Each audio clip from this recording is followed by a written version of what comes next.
this young heifer who had just been bought by the farm she's now living on, and boy oh boy, was she in a mess. As she's walking around this pen, she's clearly in a huge amount of pain. She's holding that burnt right leg completely straight and will not touch the ground with it for any reason. As she comes into the crush, again, she's still avoiding any pressure on it. Now that it's in air, it's little wonder why. You can clearly see a massive big crack right up her axial wall. I think she's going to get the front as well. In fact, I wasn't. I think most of this is going to come away with a knife. And I think the grinder, this is going to kind of flop. Oh, yeah. For the pungent smell of dermatitis.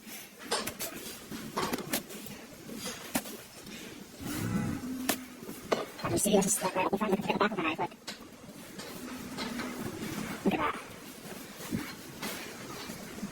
You can see her slits all the way up through there, like.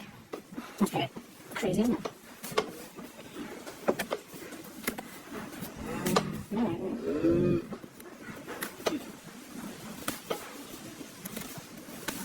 To understand what I got away and walking off the leave.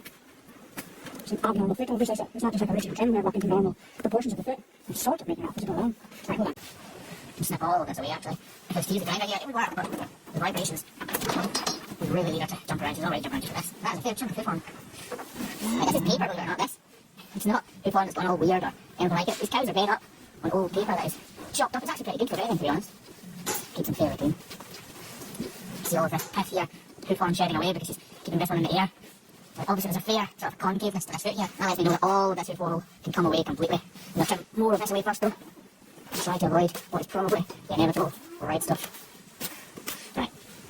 I would say it's time for the grinder. So using the grinder, I would reduce the entire size of the outside claw. It's not really because I want it smaller, because in fact I would actually love it to be much bigger, but it's not smooth and flat enough. I need this claw to be in good shape to be able to apply block and know that that block is not going to come off. And once that's done, I move on to this inner claw, and as carefully and gently as possible, try to reduce all of the undulations and overall size away from this detached hoof horn.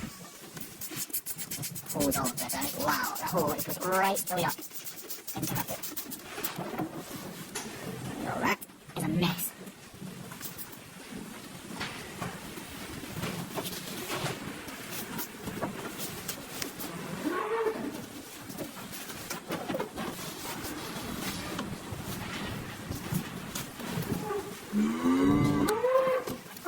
What a mess. The aim is to get back to the sound hoof horn or tissue, whatever is there, and take the weight away from this sore claw. All I really want to do is make it more comfortable. At least set on the road to a more comfortable set of feet. You see that cavity that's going right up into her foot that's full of all this gunk.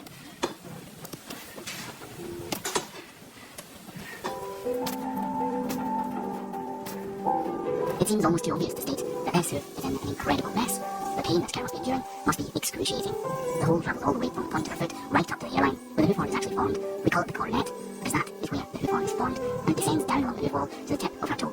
Meaning, even if I did have the perfect example that I've done, and cured her with one foul swoop, it would actually take months and months for this foot to ever look like normal. I'm putting this block on because obviously I can't have any weight going through that inner claw, and actually, she wouldn't even allow it if I tried, as we all saw in the intro, once that block is in place. We don't always notice cows walking into the crush, so we didn't realise she was lame at all. But as soon as we picked her hoof up and saw this huge bolt completely embedded in the sole of her foot, we knew she had a problem. The only thing was, it seemed to disappear completely when I ran my grinder over the top of it. This cow was in for a routine trim, which basically means we're creating man-made wear. These cows don't walk quite far enough, so we need to manufacture wear to make sure that both feet are the same size and therefore bearing the same amount of weight. But when we saw that piece of metal embedded in her hoof, I was certain there would be damage beneath, so I was fully expecting an abscess or a deep hole of some sort. Obviously there wasn't, so we just continued the trim. The only trouble was, this is only the beginning of what we were to find on the day you're watching us trim. The farm this cow lives on takes fantastic care of its cows. As you can see, this hoof is no different. It's pretty much in perfect shape. Whereas you can see, the very next cow also had some sort of metal stuck in the sole of her hoof. With the last one disappearing when I used the grinder, I wanted to make sure I could get this held in my hands so I could understand exactly what it is. As I began to put it out with a knife, it actually broke apart. It wasn't a bolt at all. It's some sort of shard of metal with extremely sharp spikes in the back of it, so it's no wonder it has attached itself to the base of this cow's hoof. Again though, there were no lasting ramifications from having it stuck within her foot. But that was small compared to this one. The visit you're watching is our very first time in these handling facilities. We've been to this farm for years now, but the farmer has just built a purpose-built facility for us to trim his cow's feet in. And these are leftovers from where the builders have been drilling out holes in the sheeted tin above us. Luckily, this is yet another cow who has not been affected by the shards of metal in any way. These feet are fantastic. These are the exact example of what we love to trim. Despite the last 3 pieces of metal coming out without a hitch or any lasting problems, this fourth and final one could be the one that causes the greatest issue. But in fact, it's not. And I am a very happy hoof trimmer. With the best will in the world, it's very easy to miss little tiny shards of metal like this after building the maintenance work this has been in. But for me as a cattle hoof trimmer, looking after these cows' feet, it's a huge relief that we were able to remove them pretty much instantly.